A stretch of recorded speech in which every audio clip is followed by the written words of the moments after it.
Halo, selamat pagi dan salam Maranatha saya ucapkan kepada Bapak, Ibu, Saudara-saudari sekalian, pendengar Mutiara Kebenaran yang saya kasih dalam Tuhan. Apa kabar? Ya, Maranatha, Tuhan segera datang kembali. Saya Dr. Stephen Einstein Liao. Dalam acara kita pada pagi hari ini akan kembali.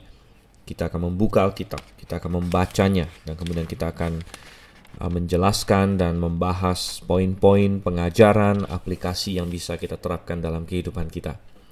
Dan saya harap Anda siap tentunya, kapanpun Anda mendengarkan ini. Saya kebetulan pada pagi hari, memang kebanyakan saya merekam pada pagi hari, cuaca cerah di Jakarta. Di sini saya bisa melihat pepohonan dan beberapa gedung dari jendela rumah saya.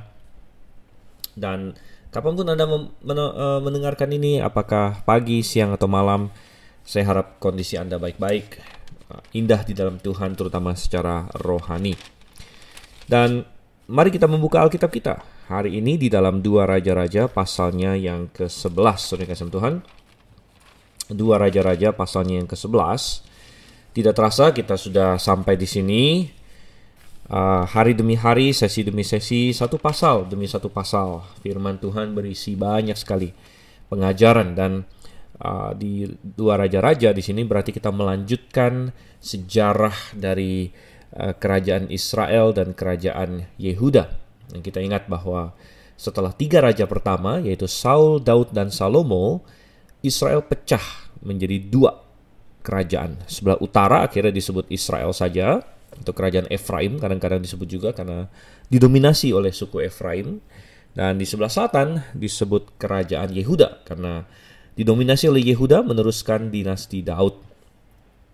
Selama 2 raja-raja kita sudah banyak sekali berfokus di utara sebenarnya. Ini melanjutkan pelayanannya Nabi Elia dan Elisa. Dan Nabi Elia dan Elisa terutama melayani di sebelah utara, di kerajaan Israel atau Efraim itu.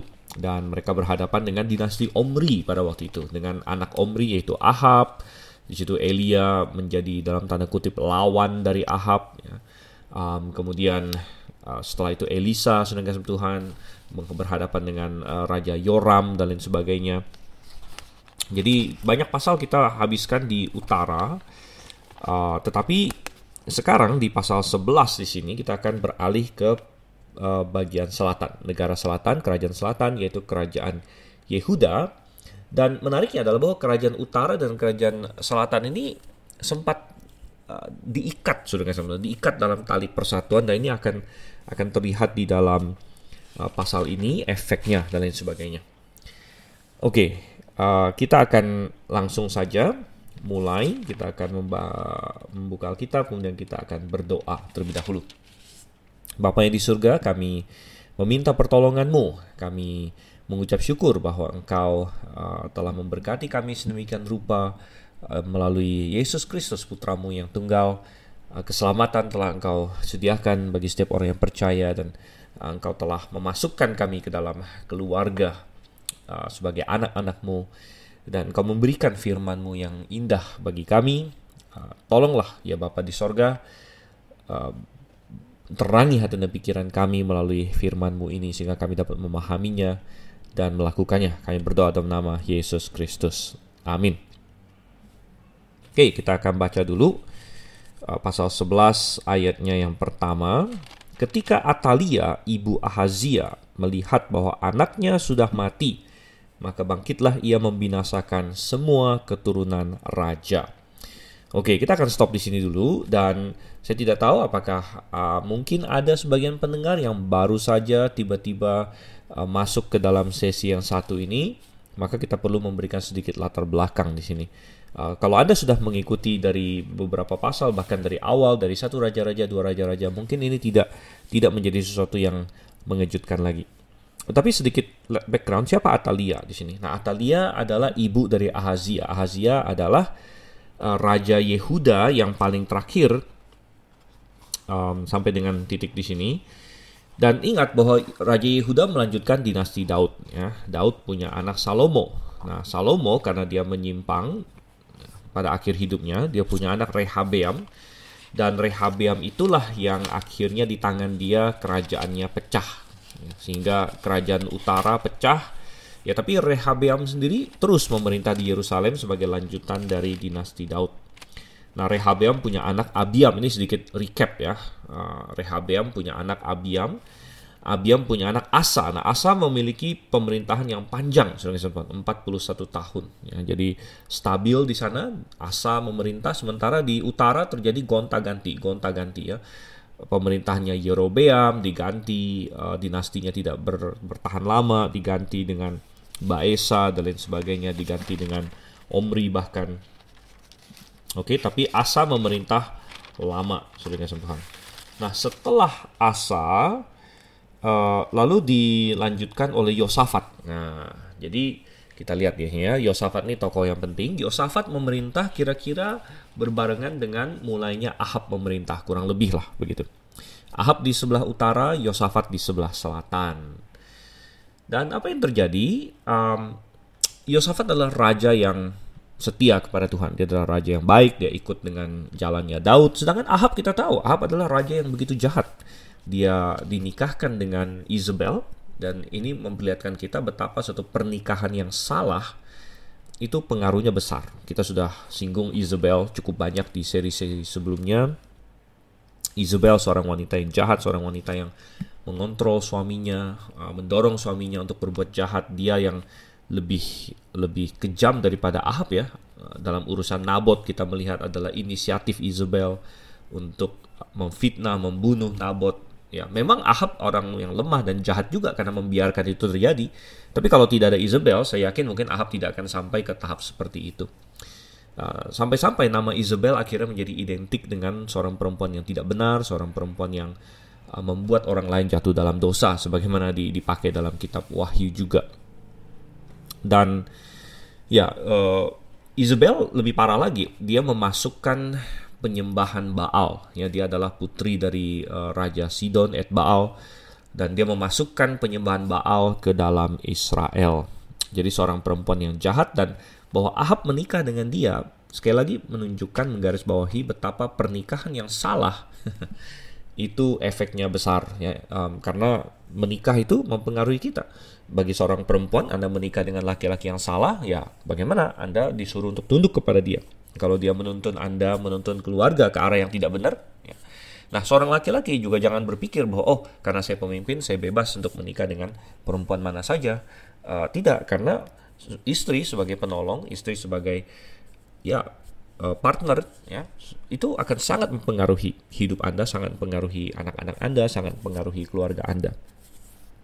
Nah,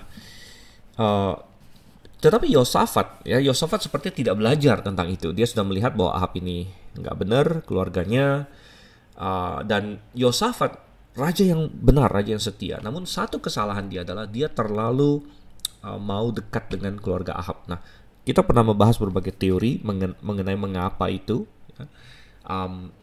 Mungkin Yosafat berpikir bahwa jauh lebih baik kalau ada damai antara Israel dengan Yehuda, dan itu mungkin benar saja.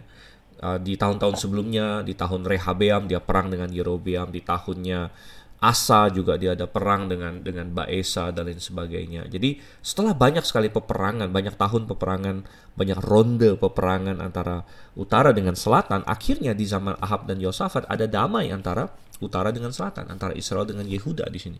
Dan mungkin Yosafat menganggap ini hal yang baik ya. Dan itu sah-sah saja, itu mungkin hal yang baik. Dan mungkin, sekali lagi mungkin, Yosafat berpikir dia bisa mempengaruhi Ahab untuk lebih dekat kepada Tuhan. Oleh karena itu dia banyak beraliansi dengan Ahab, dia banyak berperang bersama dengan Ahab dan lain sebagainya. Itu juga mungkin satu hal ya.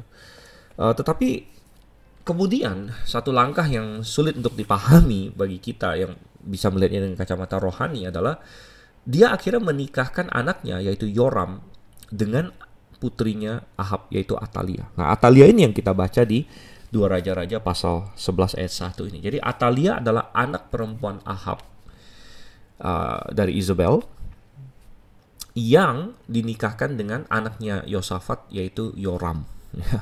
Dan rupanya seperti ibu, demikianlah putrinya begitu.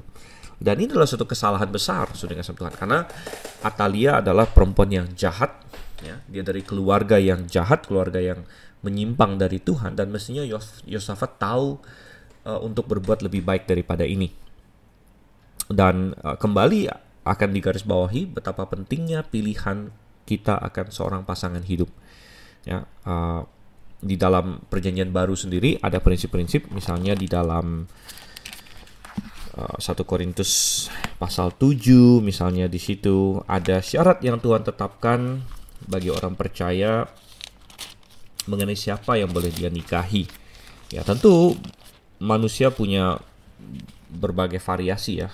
Tiap-tiap orang itu berbeda kepribadiannya, situasi hidupnya, atribut-atributnya, sehingga mencari pasangan hidup juga berbeda-beda. Ada yang preferensi tinggi, preferensi etnisitas, preferensi pendidikan, dan lain sebagainya. Tapi satu hal yang menjadi mandat bagi orang percaya di 1 Raja-Raja 7 ayat 39 dikatakan, istri terikat selama suaminya hidup. Kalau suaminya telah meninggal, ia bebas untuk kawin dengan siapa saja yang dikehendakinya, asal orang itu adalah seorang yang percaya. Ternyata di sini ya, asal orang itu adalah seorang yang percaya, saudara. Jadi ini adalah standar minimum yang Tuhan taruh sebagai syarat pernikahan atau yang seharusnya ya kita cari untuk menikah adalah orang yang percaya. Nah, kembali ke 2 raja-raja di sini, kita ingat bahwa Atalia seorang yang tidak percaya. Nah, saya pernah membangkitkan suatu teori ya, barangkali Yosafat ingin menikahkan anaknya dengan Atalia bukan saja untuk mengokohkan hubungan kedua negara ini, tapi bisa jadi di dalam benaknya sempat ada suatu ambisi besar bahwa suatu hari kerajaan di utara ini bisa digabungkan kembali dengan kerajaan selatan. Mengapa? Ya, karena nanti anaknya Yoram menikah dengan Atalia, punya cucu, itu sebenarnya adalah gabungan dari dua dinasti, dinasti Yosafat yang adalah dinasti Daud dengan dinasti Ahab, dinasti Omri, begitu. Jadi cucunya ini bisa dianggap mewarisi kedua tahta, begitu. Nah, ini sering dalam politik waktu itu, kira-kira seperti itu. Dan mungkin ini adalah ambisi tersembunyi Yosafat bahwa dia tahu leluhur dia Rehabeam kehilangan kerajaan utara, dan mungkin dia di tangan dialah melalui usaha dia inilah kerajaan itu bisa disatukan kembali.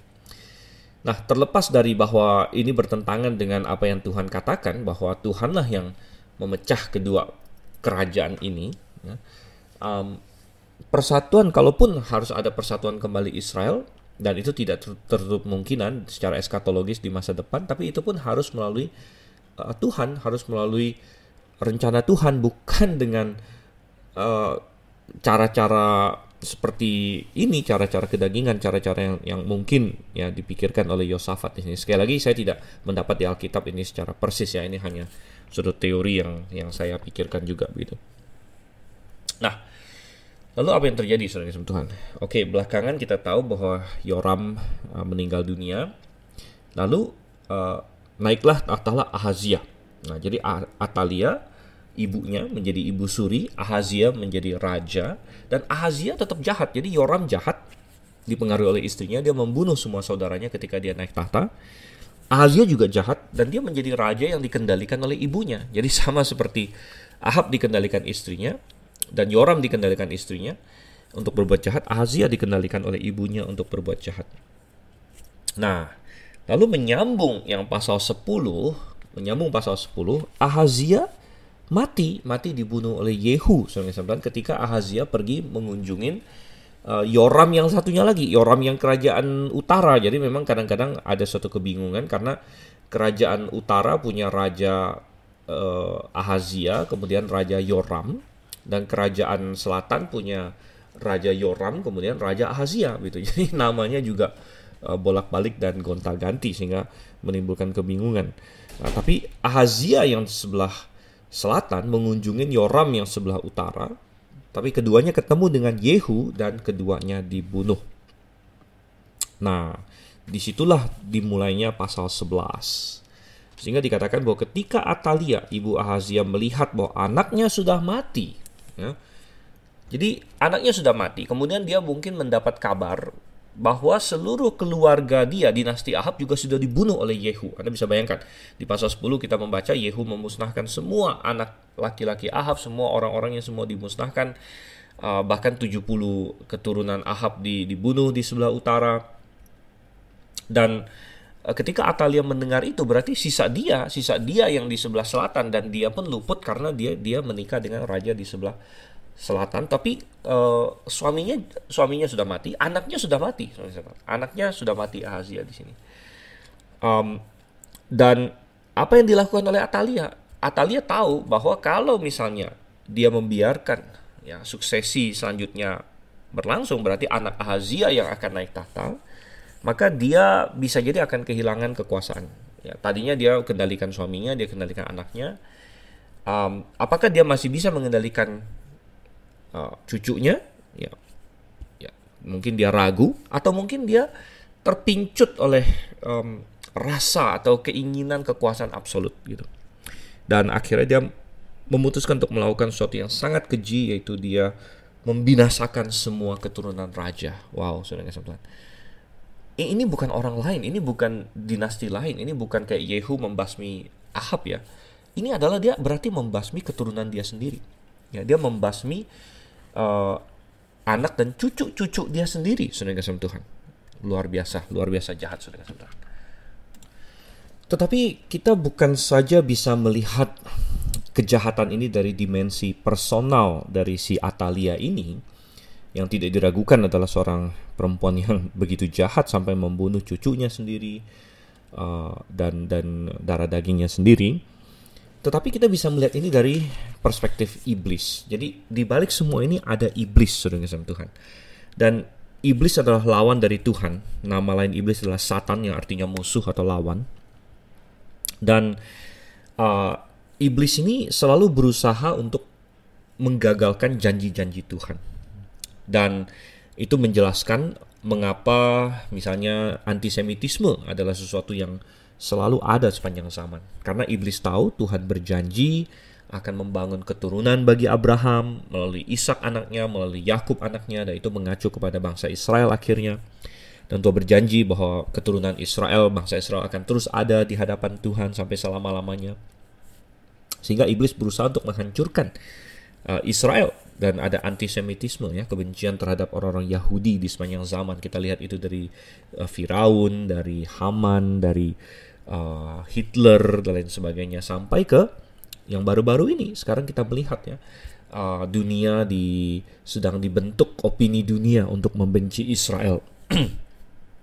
Tetapi selain daripada itu, iblis juga tahu bahwa Tuhan berjanji tentang Daud misalnya. Ada perjanjian Daud yang sudah kita bahas panjang lebar di dalam 2 Samuel pasal 7. Tuhan berjanji bahwa dinasti Daud akan kokoh, bahwa Tuhan akan mendirikan kerajaan yang kekal melalui seorang anak Daud dan lain sebagainya. Nah, iblis tahu akan hal ini juga, sehingga iblis berusaha untuk menghancurkan janji Tuhan. Dan ini adalah salah satu serangan iblis yang luar biasa. Iblis memakai Atalia di sini. Dan ingat bahwa Yoram ketika dia naik tahta, dia sudah membunuh saudara-saudara dia. Jadi ingat, Yosafat mungkin punya banyak anak ya. Yoram membunuh yang lain. Kemudian Ahazia, ketika Ahazia naik tahta, tapi kemudian saudara-saudara Ahazia dibunuh oleh Yehu. Itu ada di pasal 10, 2 Raja-Raja pasal 10. Di ayatnya yang ke-13 di situ dan 14, bahwa ada sanak saudara Ahazia yang pergi mengunjungi kerajaan utara, akhirnya dibunuh oleh Yehu juga semuanya. Ada 42 orang. Dan sekarang semua anak dari Ahazia dibunuh oleh Atalia. Jadi Anda bisa bayangkan, saudara Yoram semua dibunuh oleh Yoram sendiri, saudara Ahazia dibunuh oleh Yehu bersama dengan Ahazianya. Kemudian anak Ahazia dibunuh oleh Atalia. Jadi kayak tiga generasi ini dibasmi total. Wow, ini adalah suatu usaha iblis yang luar biasa untuk menghancurkan dinasti Daud, untuk menghilangkan keturunan Daud, sehingga janji Tuhan kepada Daud bahwa keturunannya akan memerintah untuk selama-lamanya itu akan gagal. Dan dari sini juga kita melihat betapa berbahayanya sekali lagi tindakan Yosafat. Tindakan Yosafat ketika dia menikahkan anaknya Yoram dengan Atalia yang tadinya dia pikir adalah suatu langkah politik yang cerdas, ya, namun secara rohani ini adalah langkah kompromi. Dan langkah kompromi ini mengakibatkan kepada, boleh dikatakan, hancurnya dinasti Daud di sini, hilangnya dinasti Daud, lenyapnya, dibinasakannya anak cucunya sendiri. Jadi suatu pelajaran yang begitu keras, begitu mahal tentang harga dari kompromi, saudara-saudara. Dan baiklah kita mencamkan itu dalam kehidupan kita hari ini. Jangan kita berkompromi secara rohani, jangan kita berkompromi demi suatu keuntungan politik, keuntungan ekonomi. Kita melanggar firman Tuhan itu tidak worth it, tidak layak, tidak pantas untuk kita lakukan, dan jangka panjangnya akan buruk, saudara-saudara. Oke, nah tentu pertanyaan kita adalah bagaimana dengan janji Tuhan? Apakah benar-benar iblis berhasil untuk menggagalkan janji Tuhan tentang keturunan Daud? Kita akan baca lebih lanjut lagi di ayatnya yang kedua. Tetapi Yoseba, anak perempuan Raja Yoram, saudara perempuan Ahazia, mengambil Yoas bin Ahazia, menculik dia dari tengah-tengah anak-anak raja yang hendak dibunuh itu, memasukkan dia dengan inang penyusunya ke dalam gudang tempat tidur, dan menyembunyikan dia terhadap Atalia sehingga dia tidak dibunuh. Wow, nah ini saudara-saudara Tuhan, kita kembali diingatkan bahwa iblis memang selalu berusaha menggagalkan Tuhan, namun Tuhan tidak mungkin kalah, ya. Jadi kita belajar sesuatu yang tragis hari ini tentang biaya dan harga dari kompromi dan kejahatan yang besar dan dibunuhnya begitu banyak orang-orang yang tidak bersalah. Namun kita belajar juga bahwa ada tangan penyertaan Tuhan di balik semua itu. Kompromi memang ada harganya.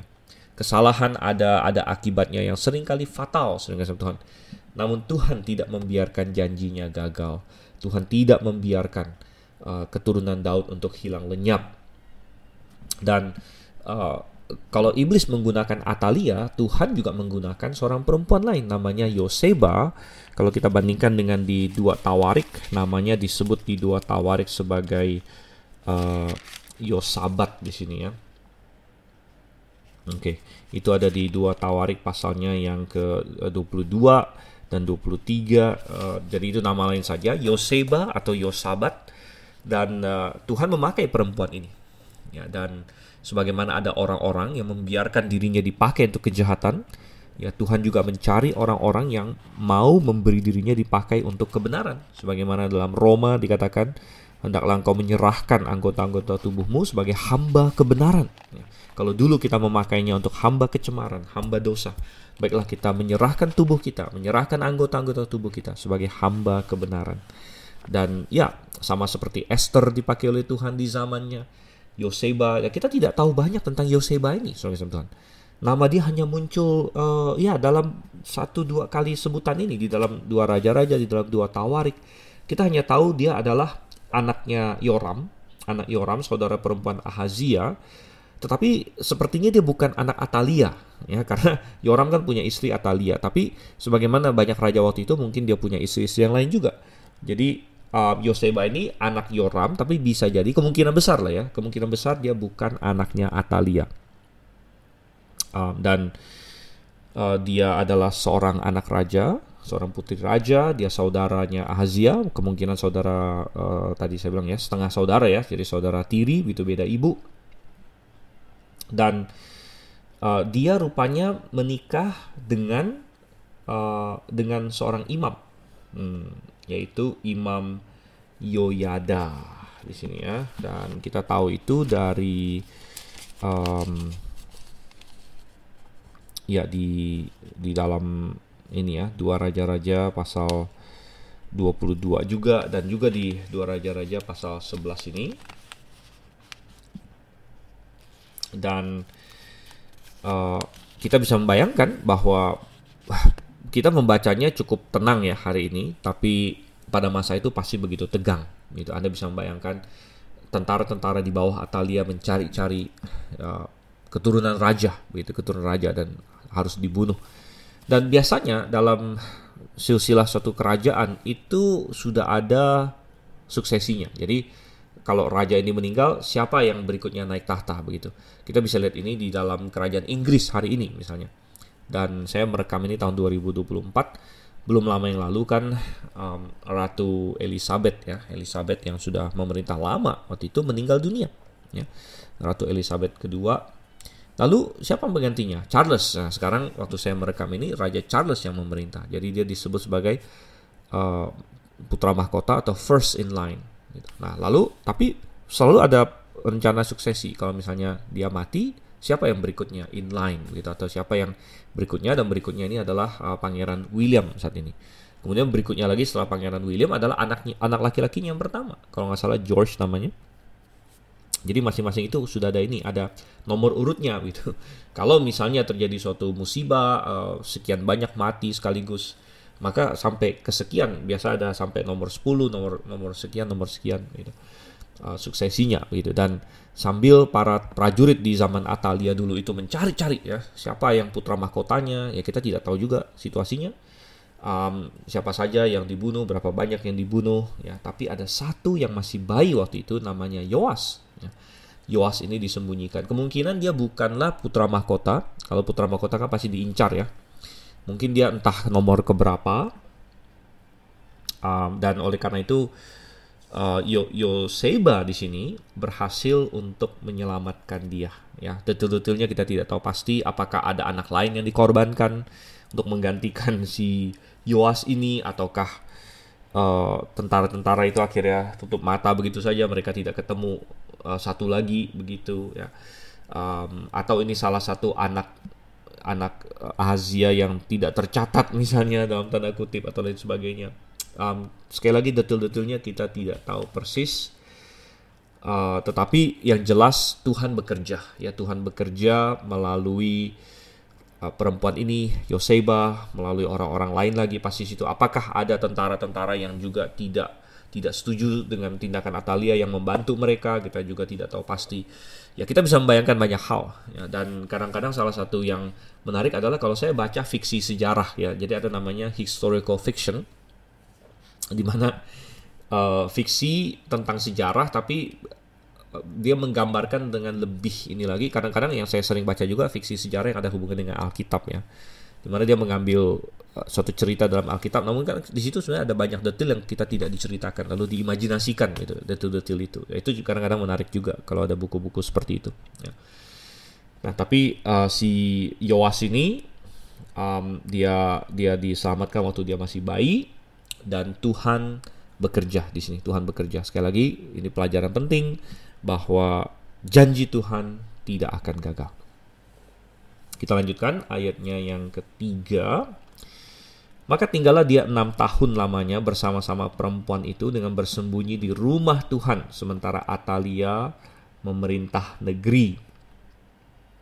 Oke, jadi 6 tahun lamanya dia besar di rumah Tuhan, sekali lagi karena si Yoseba ini adalah istrinya Imam Yoyada. Jadi dia tumbuh besar di bait suci, mirip dengan Samuel waktu dia masih kecil. Nah, mungkin dia juga ada bantu-bantu sana sini di bait suci dan sebagainya. Dan sementara 6 tahun itu Atalia memerintah negeri itu. Saudara-saudara, Atalia menjadi seorang ratu yang jahat. Dia tidak punya hak sebenarnya, tidak punya legitimasi. Namun rakyat tidak tahu. Rakyat kira semua anak Daud sudah mati. Jadi mereka mentolerir pemerintahan Atalia karena mereka tidak tahu ada yang lebih benar gitu. Ada yang lebih berhak. Mereka tertutup akan hal tersebut. Dan saya yakin banyak orang Yehuda putus asa waktu itu ya. Mereka berpikir, loh, bukankah Tuhan berjanji tentang keturunan Daud? Bukankah Tuhan punya perjanjian Daud? Kok sepertinya gagal? Kok sepertinya luntur dan jatuh, saudara sama Tuhan. Dan mereka tidak tahu di balik layar ada seorang anak Daud yang masih hidup, yang sedang main-main di bait suci bersama dengan Imam Yoyada, yaitu Yoas namanya. Mereka tidak tahu itu. Kebanyakan Yehuda tidak tahu. Bahkan ini pasti suatu rahasia yang dijaga dengan sangat ketat ya, karena kalau sampai terendus bahwa ada seorang anak Daud yang masih hidup, pasti akan dibunuh oleh Atalia dengan segera. Jadi ini rahasia, hanya segelintir orang yang tahu. Kebanyakan orang Yehuda sama sekali tidak tahu. Mereka berpikir sekali lagi bahwa janji Tuhan sudah gagal. Mereka berpikir bahwa tidak ada lagi anak Daud, saudara Tuhan. Wow, ya. Tapi ini kembali memberi kita pelajaran bahwa janji Tuhan tidak pernah gagal, sekali lagi, sekalipun kelihatannya gagal. Dan kalau suatu janji Tuhan kelihatan gagal, itu bukan karena janji Tuhan gagal, tapi karena ada hal yang kita belum tahu. Ini adalah pelajarannya. Ya. Anda bisa bayangkan seorang Yahudi yang setia waktu itu, setia dan percaya firman Tuhan di zaman itu, ya. Dan dia tidak tahu tentang Yoas. Dia hanya melihat semua yang terjadi. Dia mungkin sangat heran, kok sepertinya Tuhan salah, gitu kan? Kok sepertinya Tuhan gagal, gitu. Karena keturunan Daud punah. Sekarang yang memerintah seorang ratu yang jahat. Kok sepertinya bisa seperti itu? Tapi jangan pernah meragukan Tuhan. Itu adalah pelajarannya. Karena ternyata Tuhan tidak gagal. Dan janji Tuhan masih terpelihara, hanya dengan cara yang kita belum paham saat ini. Tapi pada suatu saat akan disingkapkan, gitu. Dan ini bisa diterapkan pada banyak hal yang lain, ya. Misalnya tentang sejarah gereja. Nah, kita adalah gereja baptis, ya. Saya adalah gembala sidang dari Gereja Baptis Independen Alkitabiah Grafe. Dan mengenai gereja, banyak orang, oke lah, kita bilang, oh gereja ini doktrinnya beda lagi, pengajarannya beda. Namun ada satu hal, kadang-kadang orang bicara mengenai sejarah gereja. Lalu ada gereja yang merasa sombong bahwa, oh kami ini gereja yang sudah dari dulu. Misalnya gereja Katolik sering mengklaim, ya. Gereja Katolik sering mengklaim bahwa, kami ini dari dulu, dari Petrus, Paus pertama, tentunya. Jadi kami ada suksesinya. Dan kadang-kadang Katolik mengklaim begitu, gereja Ortodoks juga ada yang mengklaim begitu. Ya, gereja Ortodoks dengan gereja Katolik itu sebenarnya satu rumpun, tapi pisah, terjadi skisme, perpecahan besar di tahun 1000 sekian. Dan gereja Ortodoks juga mengklaim, oh enggak, kami lah gereja yang dari Kristus. Dan kadang-kadang mereka mencibir gereja Protestan. Nah, hari ini kan sebagian orang Kristen di Indonesia ini kan judulnya Protestan. Protestan ini kan diambil dari nama gerakan protes yang dimulai oleh Martin Luther di abad ke-16 dan sebagainya. Lalu dia diikuti oleh teman-teman yang lain seperti John Calvin lah, Zwingli, dan lalu muncul gereja Inggris dan sebagainya. Jadi itu akhirnya hari ini disebut kaum Protestan. Tapi orang Katolik dan orang Ortodoks seringkali mencibir orang Protestan dan berkata bahwa kalian ini kan baru muncul, kalian ini baru mulai abad 16 begitu. Nah, jadi kalian tidak mungkin adalah gereja yang benar, karena gereja yang benar itu kan pasti yang didirikan oleh Tuhan Yesus, itu yang sudah mulai dari abad pertama gitu. Dan memang itu satu masalah bagi gereja Protestan, saudara-saudara, karena Protestanisme baru muncul di abad ke-16 dan mereka keluar dari gereja Katolik. Ya, mereka keluar dari Katolik karena mereka masih menerima baptisan Katolik. Martin Luther, dia adalah dulunya seorang Katolik. John Calvin dulunya seorang Katolik. Mereka adalah orang-orang yang dipercik waktu mereka bayi di dalam gereja Katolik yang mereka anggap baptisan gitu. Dan ketika mereka keluar, mereka tidak mencari baptisan yang alkitabiah. Berarti mereka menerima baptisan Katolik sebagai suatu hal yang sah, yang oke. Dan gereja Katolik sebagai suatu institusi yang masih bisa menjalankan baptisan gitu. Nah, tetapi sebenarnya kita tidak perlu memilih antara Katolik atau Ortodoks dengan Protestan, karena ada opsi lain yang benar, yaitu gereja-gereja Baptis. Ya. Nah, gereja-gereja Baptis ini sebenarnya bukan Protestan, walaupun kalau di Indonesia kan hanya dikasih dua pilihan, ya, Katolik atau Kristen Protestan maksudnya. Ya, kita masuk Kristen memang, kita orang Kristen sih kita nggak masalah, kita memang adalah orang Kristen. Sebenarnya kita bukan Protestan sebenarnya, walaupun kalau ditanya lebih dekat, lebih mirip mana? Apakah Baptis lebih mirip Katolik atau lebih mirip Protestan? Ya jelas kita lebih mirip Protestan, walaupun kita bukan Protestan. Dari sejarah kita bukan, dari doktrin kita juga ada banyak perbedaan. Salah satu perbedaan adalah, sekali lagi, kalau misalnya gereja-gereja Protestan, dia sama dengan Katolik dan Ortodoks dalam hal mereka membaptis bayi, saudara-saudara. Tapi gereja-gereja Baptis adalah gereja-gereja yang dari dulu menekankan satu prinsip, yaitu baptisan hanya boleh diterapkan pada orang yang percaya. Ya, baptisan hanya boleh diterapkan kepada orang yang percaya, dan bayi tidak boleh dibaptis. Dan kita bilang ini adalah pengajaran dari Alkitab, dari para rasul, dan gereja-gereja Baptis lah gereja-gereja yang sejati, yang dari Kristus mulai, karena Kristus dan Yohanes Pembaptis hanya mau membaptis orang percaya. Ingat, Yohanes Pembaptis bahkan mengharuskan orang-orang yang sudah bertobat dulu baru datang. kepada dia. Dan kita bilang bahwa mulai dari Kristus dan seterusnya ada gereja-gereja baptis terus sepanjang zaman, walaupun mungkin tidak pakai nama baptis. Kita tidak peduli, namanya tidak penting. Dan kalau kita lihat sejarah, ada mereka kadang-kadang mereka disebut kaum Donatis, kaum Waldensis, kaum Novatian, ya. Dan belakangan mereka disebut kaum Anabaptis. Ya, Anabaptis. Anabaptis artinya baptis ulang. Ini adalah nama yang diberikan oleh musuh-musuh mereka kepada mereka. Karena kenapa? Sekali lagi, kontras dengan katakanlah Martin Luther dan John Calvin dan sebagainya. Di mana Martin Luther dan John Calvin, mereka keluar dari Katolik, tapi tidak meragukan baptisan Katolik.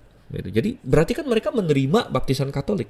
Ya, mereka menerima baptisan Katolik, mereka diri mereka sendiri dibaptis dalam tanda kutip, ya, dibaptis, dipercik waktu mereka masih bayi di gereja Katolik, begitu, dan mereka tidak meragukan itu. Tapi berbeda, gereja-gereja baptis dari awal sudah di luar Katolik.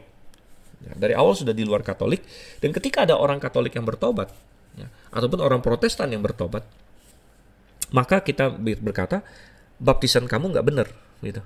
Kamu belum dibaptis sebenarnya. Kamu belum dibaptis karena kamu dipercik waktu kamu bayi, kamu belum mengerti apa-apa, dan baptisan itu mestinya masuk ke dalam air. Oleh karena itu kami meminta kamu sekarang memberi diri dibaptis yang benar. Nah, oleh kaum baptis dianggaplah mereka ini memberi diri dibaptis dengan benar untuk pertama kali. Tapi oleh para musuh mereka dibilang kalian membaptis ulang, makanya dikasih nama Anabaptis, gitu.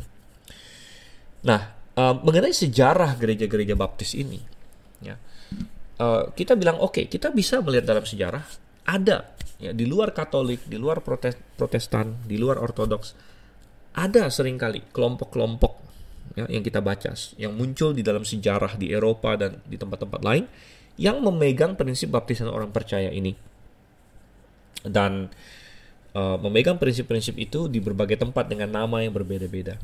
Tapi apakah bisa kita lacak, ya, katakanlah tiap tahun atau tiap dekade atau tiap abad gerejanya ini berlanjut ke ini, kayak semacam ada suatu mata rantai sejarah yang dapat dilacak yang tidak terputus dari Kristus sampai kepada zaman sekarang?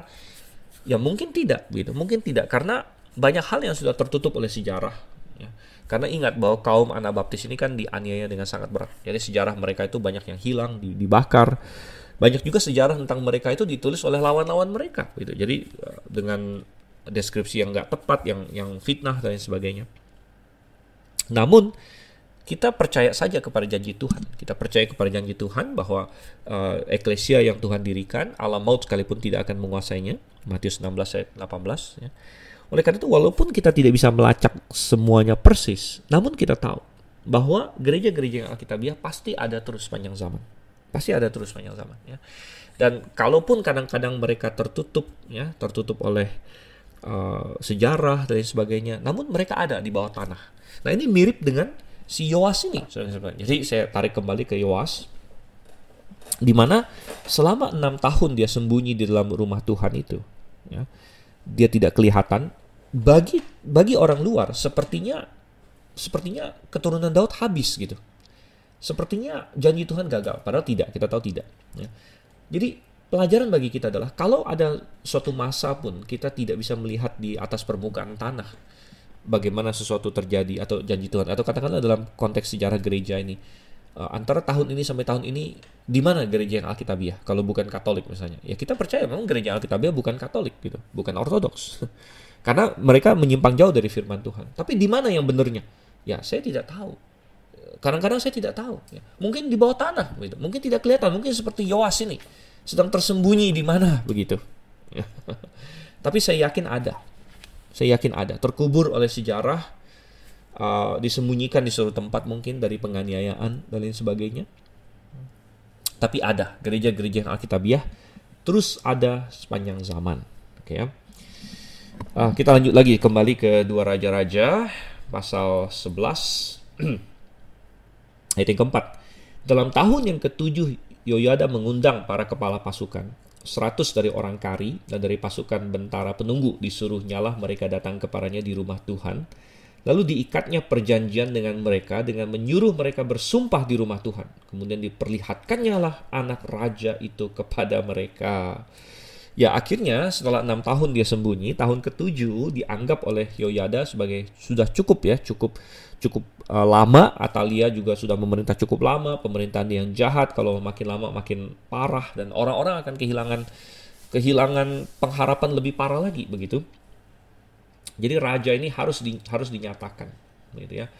Dan Yoyada mengundang orang-orang tertentu dan menunggu waktu yang tepat, dan dia memperlihatkan raja kepada mereka. Wow, ternyata raja itu ada, ya. Ternyata janji Tuhan tidak gagal, saudara Tuhan. Dan sekali lagi tadi kita singgung bahwa Atalia bisa memerintah. Ya, salah paling dia tidak punya legitimasi sebenarnya. Tapi salah satunya adalah karena orang merasa dia tidak punya pilihan. Dia tidak punya pilihan. Siapa lagi kalau bukan Atalia, gitu kan? Tapi begitu pilihan yang tepat dimunculkan, maka kita melihat tentara-tentara yang datang ini semuanya ini dengan cepat ya setuju dan setia kepada raja yang sesungguhnya. Dikatakan mereka mengikat perjanjian dan menyuruh mereka bersumpah di rumah Tuhan, katanya di sini. Dan memang manusia juga seperti itu. Seringkali kita tidak tahu, manusia yang masih dalam dosa tidak tahu bahwa ada alternatif selain dosa dari hidupnya, selain kuasa dosa, selain tirani dari iblis. Padahal Kristus sebenarnya siap untuk memerintah. Dan kadang-kadang Kristus hanya perlu dinyatakan saja bagi orang-orang demikian.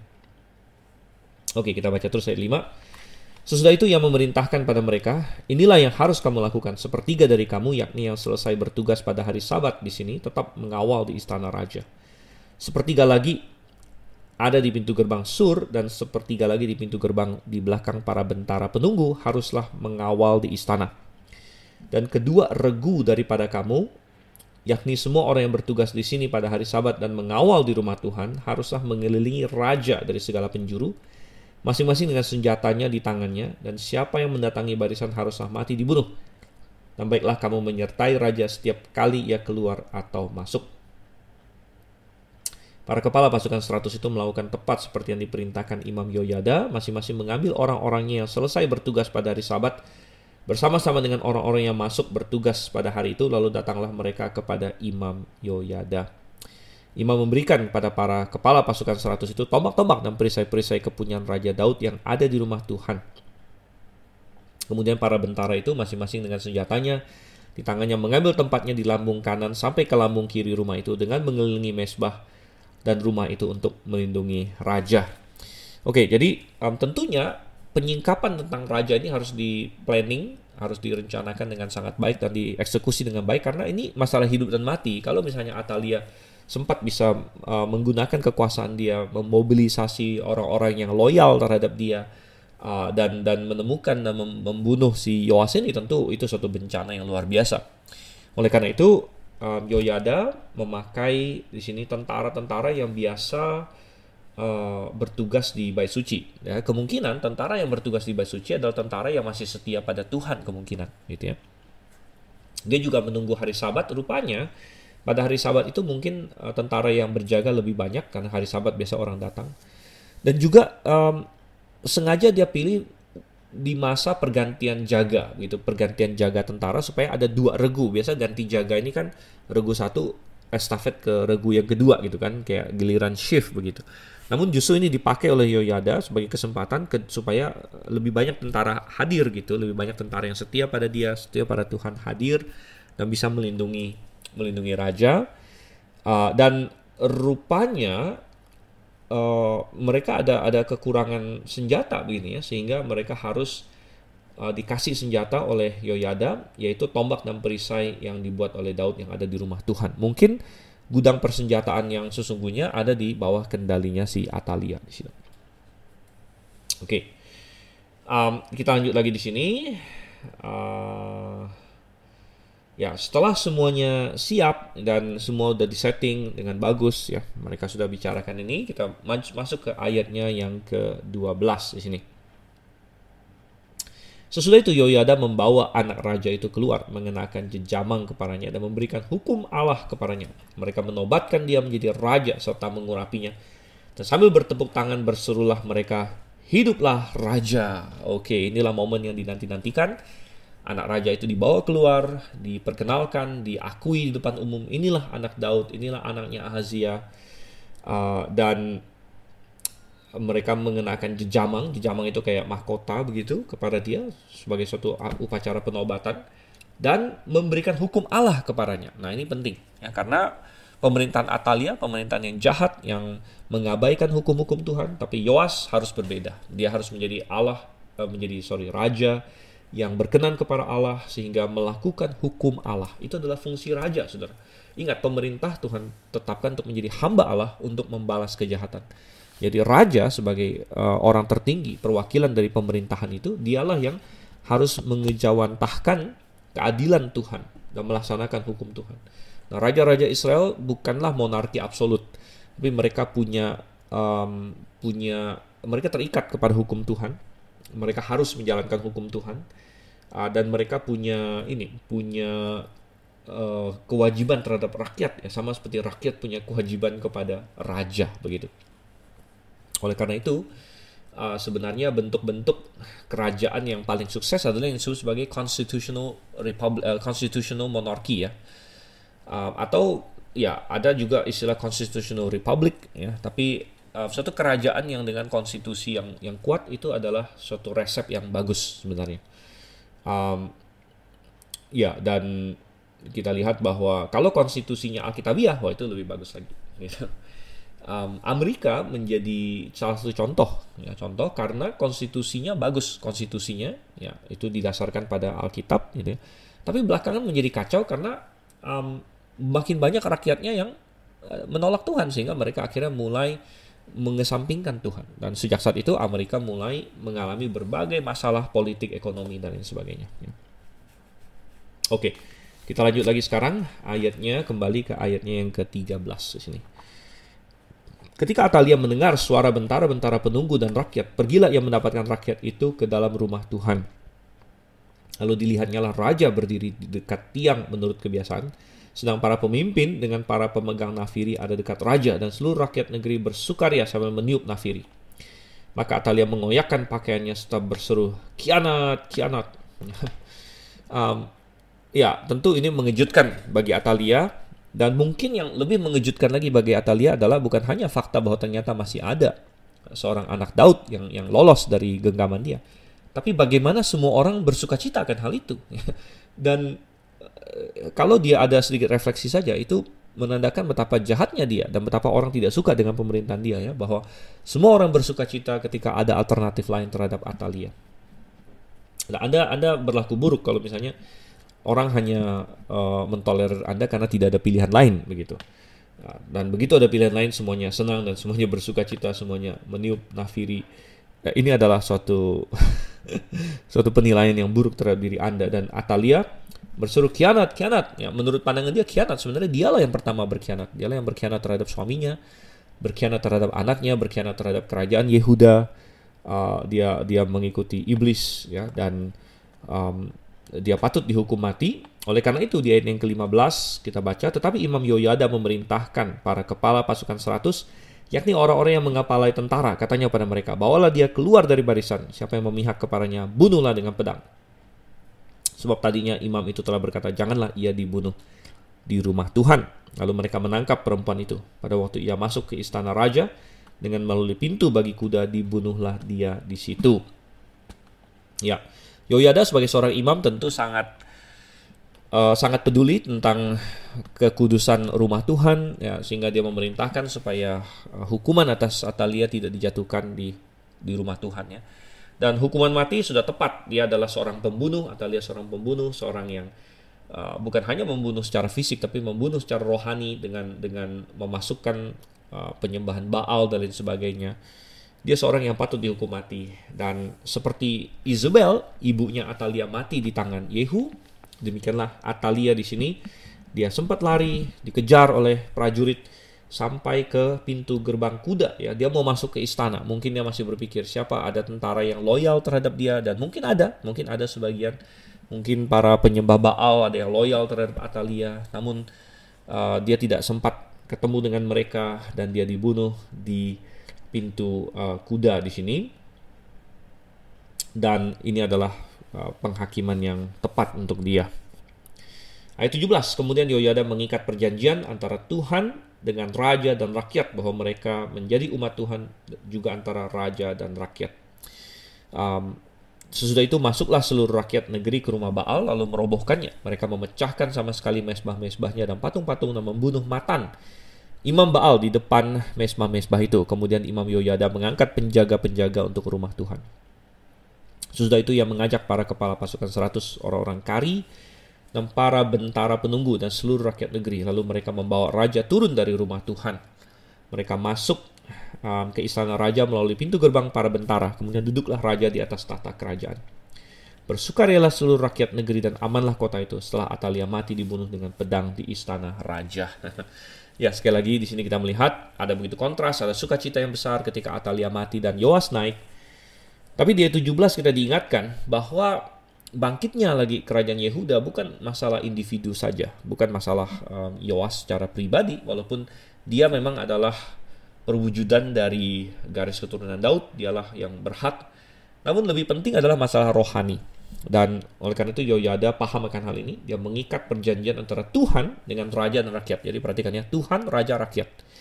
Masing-masing ada perannya di sini. Tuhan adalah the absolute overlord gitu.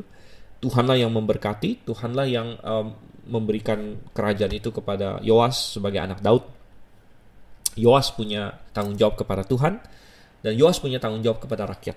Rakyat punya tanggung jawab kepada raja dan kepada Tuhan. Ya. Dan oleh karena itu kita melihat di sini ya, secara sehat raja Israel tidak boleh seorang diktator absolut ya, yang tidak mempedulikan rakyat dan tidak mempedulikan Tuhan. Tapi dia melayani Tuhan dengan cara menjadi raja yang baik bagi rakyatnya.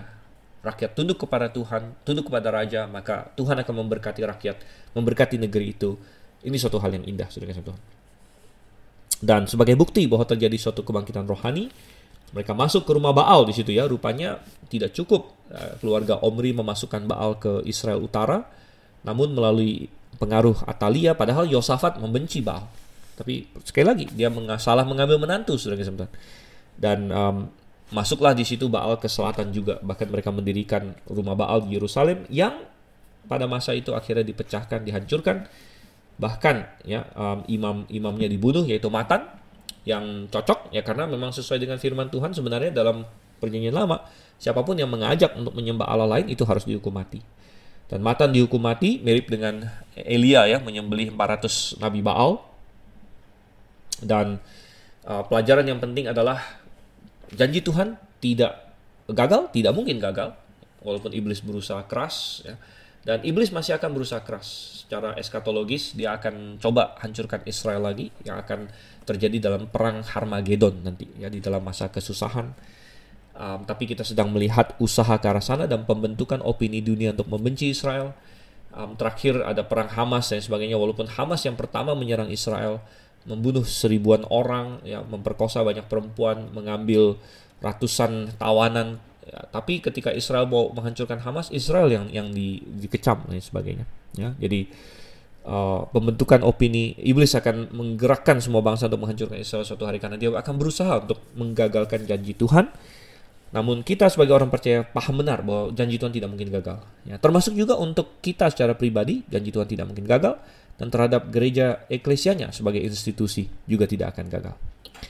Oke, demikian pembahasan kita pada hari ini. Sampai di sini dulu. Jangan lupa bahwa terus kejar kebenaran, terus lakukan kebenaran dalam hidup ini, terus bertumbuh, baca firman Tuhan, melayani di dalam gereja lokal yang Alkitabiah. Sampai ketemu, sampai sesi berikutnya. Saya Dr. Stephen Liao, Maranatha.